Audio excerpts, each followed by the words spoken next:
Hello, I'm Bill Gates, Chairman of Microsoft. In this video, you're going to see the future. Who is Bill Gates? A software developer? A businessman? A philanthropist? A global health expert? This question, once merely academic, is becoming a very real question for those who are beginning to realize that Gates' unimaginable wealth has been used to gain control over every corner of the fields of public health, medical research, and vaccine development. And now that we are presented with the very problem that Gates has been talking about for years, we will soon find that this software developer with no medical training is going to leverage that wealth into control over the fates of billions of people. Because until we get almost everybody vaccinated globally, we still won't be fully back to normal. Bill Gates is no public health expert. He is not a doctor, an epidemiologist, or an infectious disease researcher. Yet somehow, he has become a central figure in the lives of billions of people, presuming to dictate the medical actions that will be required for the world to go back to normal. The transformation of Bill Gates from computer kingpin to global health czar is as remarkable as it is instructive, and it tells us a great deal about where we are heading as the world plunges into a crisis, the likes of which we have not seen before. This is the story of how Bill Gates monopolized global health. You're tuned into the Corbett Report. Until his reinvention as a philanthropist in the past decade, this is what many people thought of when they thought of Bill Gates. In the case of the United States versus Microsoft, the US Justice Department contended that the software giant had breached antitrust laws by competing unfairly against Netscape Communications in the internet browser market, effectively creating a monopoly.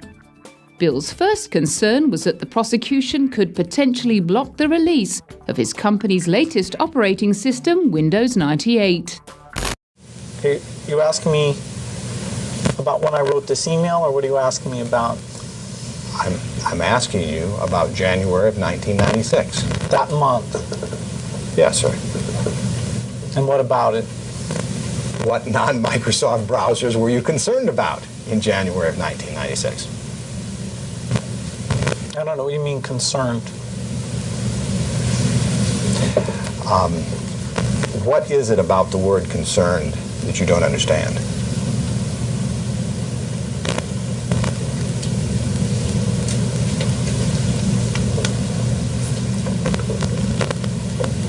I'm not sure what you mean by it.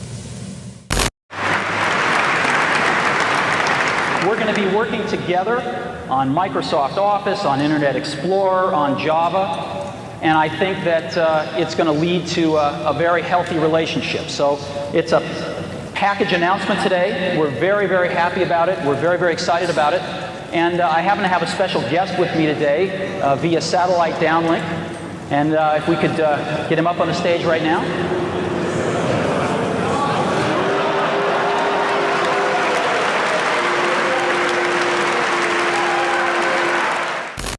Police and security guards in Belgium were caught flat-footed today by a cowardly sneak attack on one of the world's wealthiest men. The target was Microsoft Chairman Bill Gates, arriving for a meeting with community leaders. Watch what happens when a team of hitmen meet him first with a pie in the face.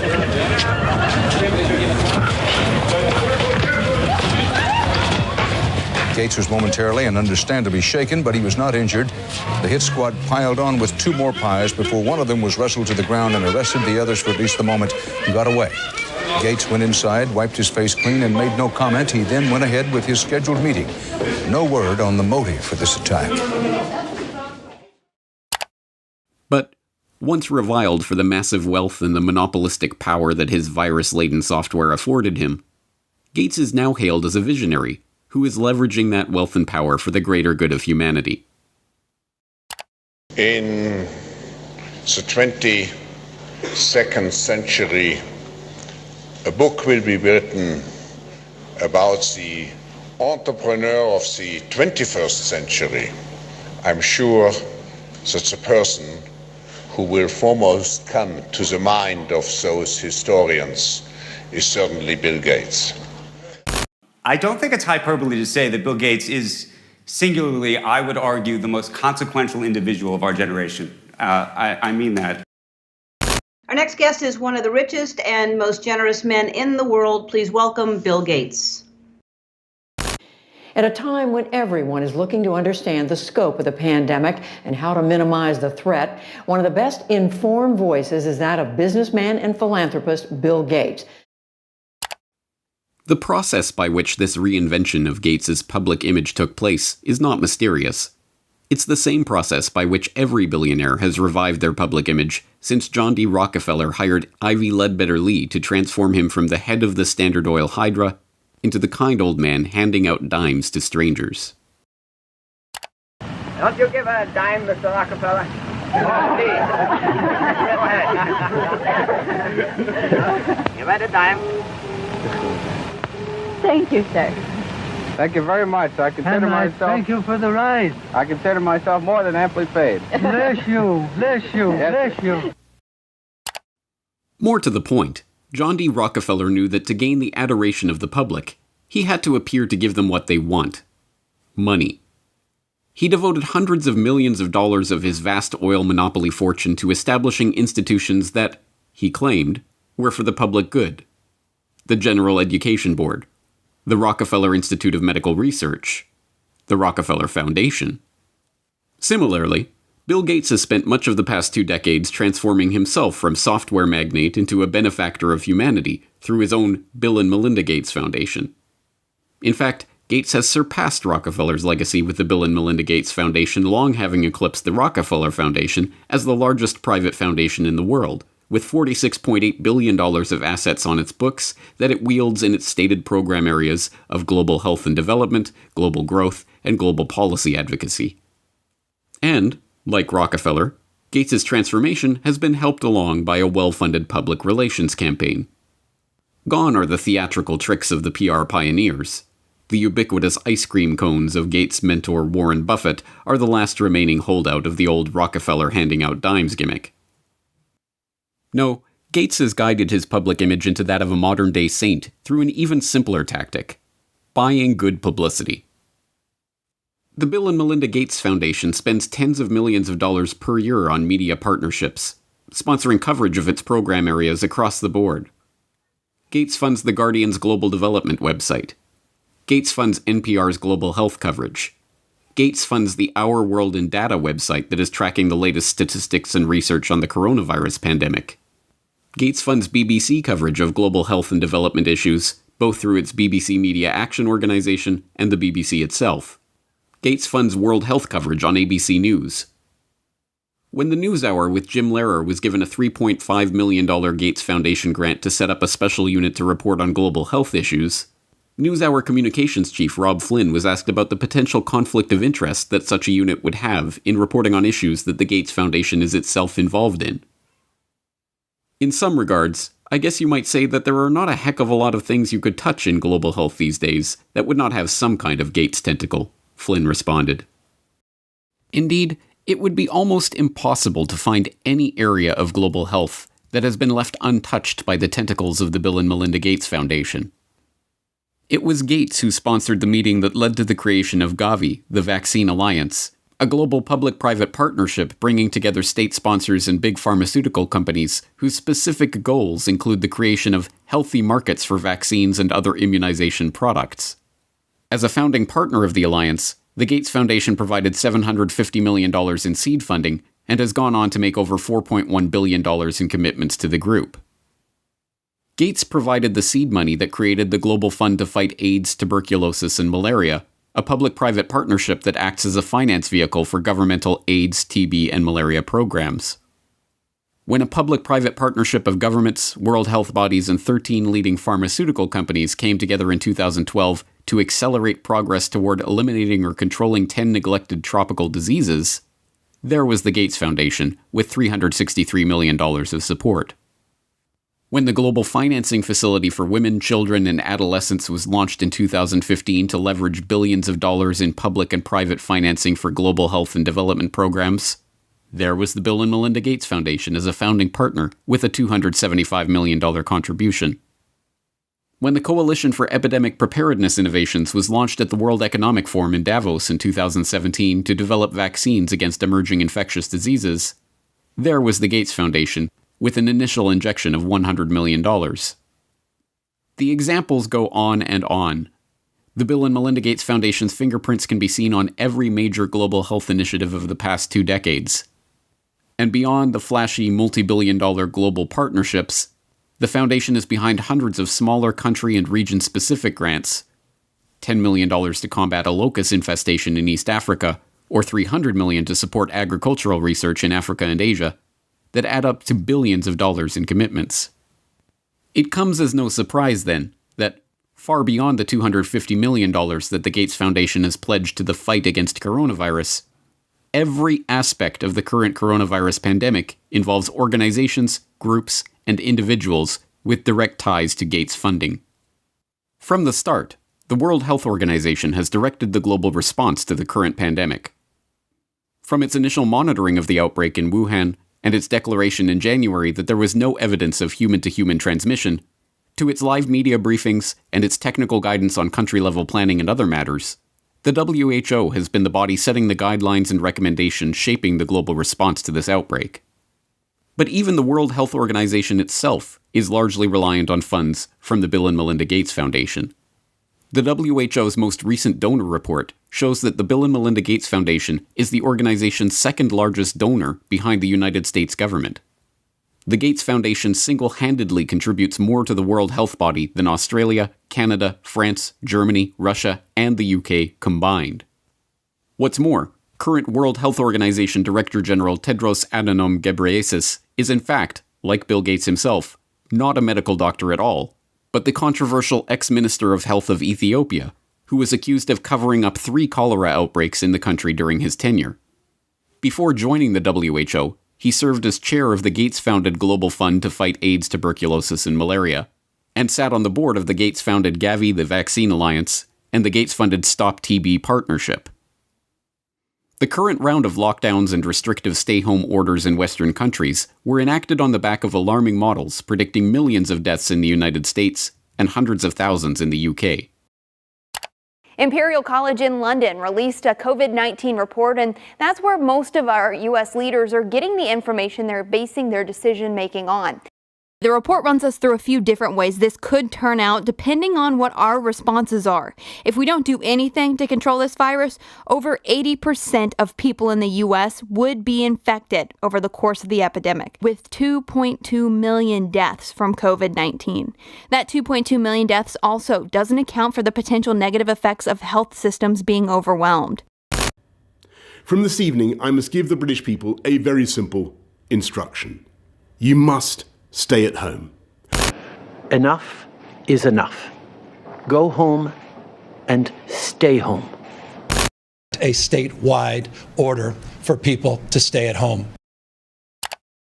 The work of 2 research groups was crucial in shaping the decisions of the UK and US governments to implement wide-ranging lockdowns, and, in turn, governments around the world.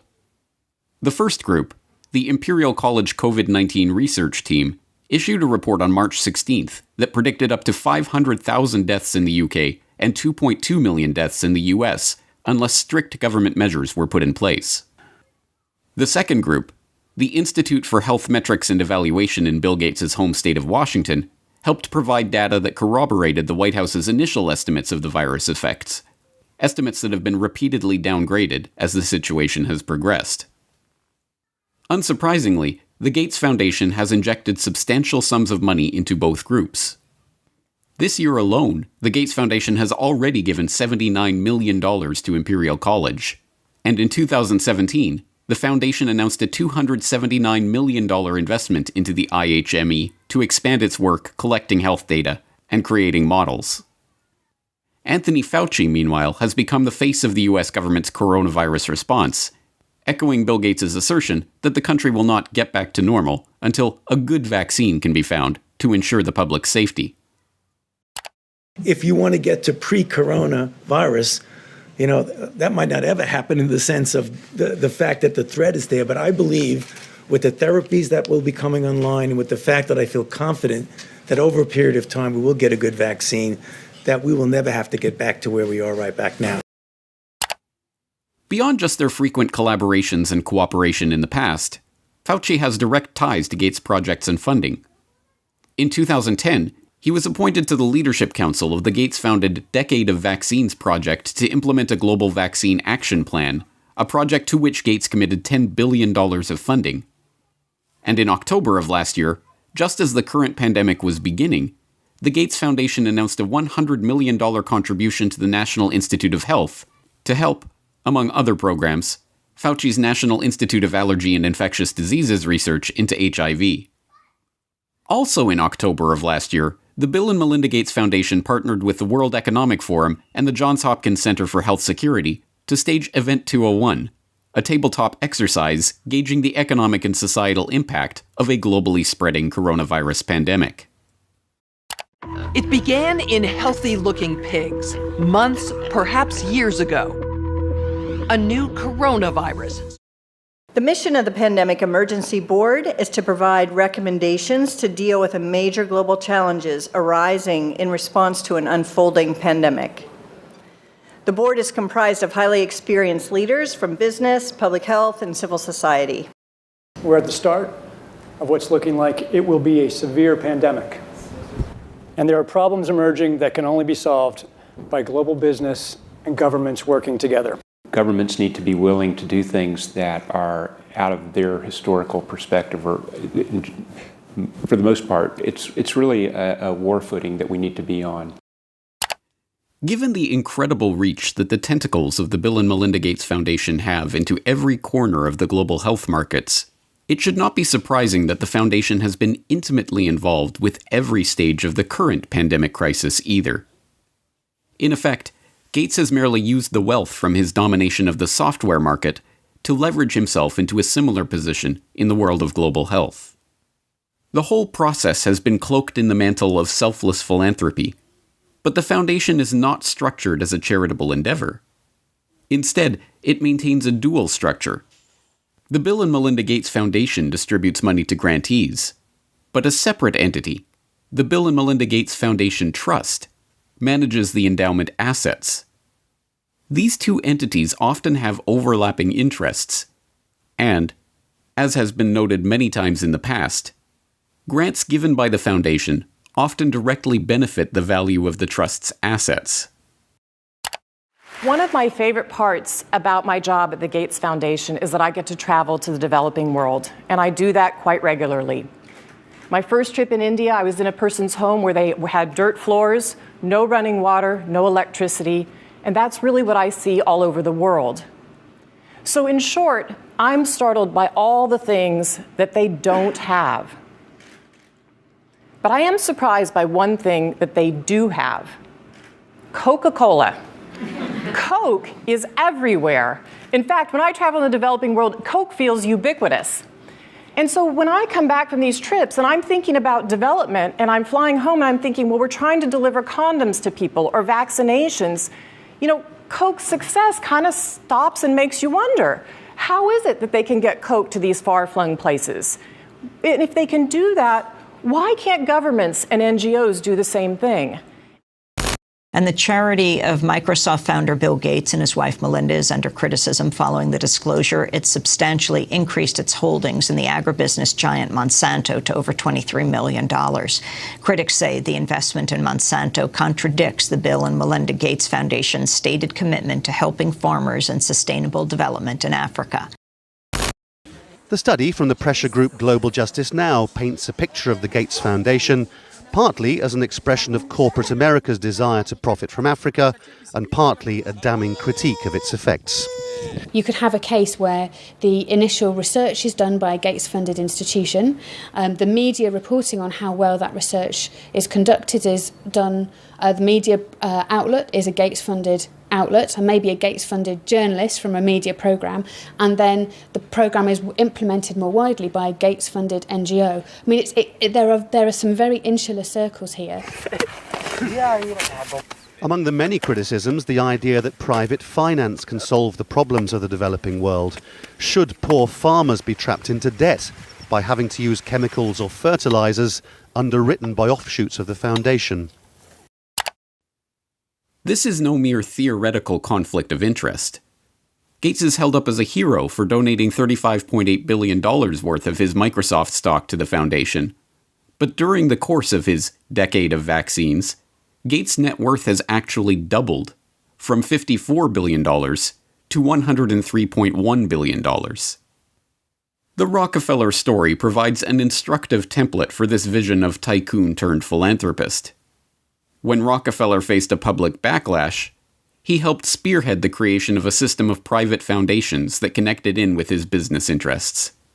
Leveraging his unprecedented oil monopoly fortune into unprecedented control over wide swaths of public life, Rockefeller was able to kill two birds with one stone, molding society in his family's own interests, even as he became a beloved figure in the public imagination.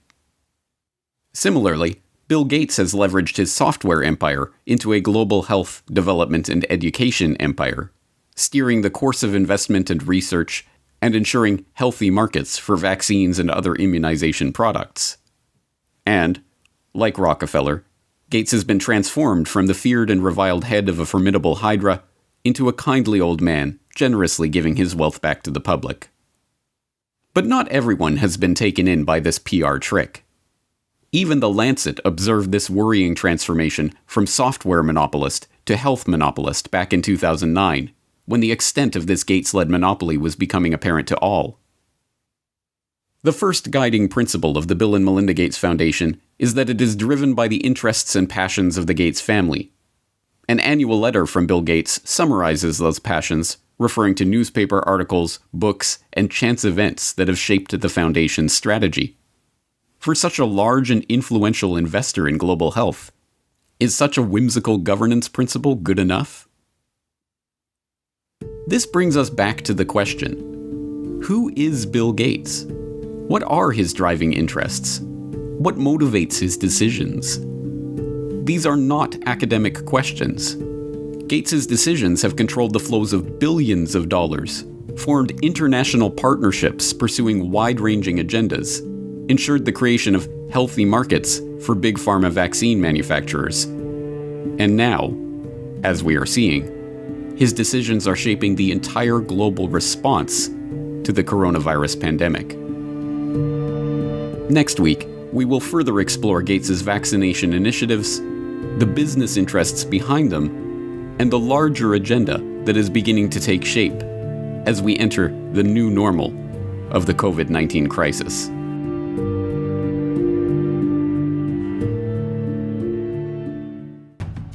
Next week on the Corbett Report. And then the final solution, which is a year to 2 years off, is the vaccine. The only thing that will really allow life as we once knew it to resume is a vaccine. This will be the new normal until a vaccine is developed.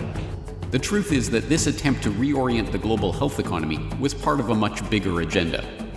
But when we started developing coronavirus vaccines, we noticed in laboratory animals that they started to show some of the same immune pathology.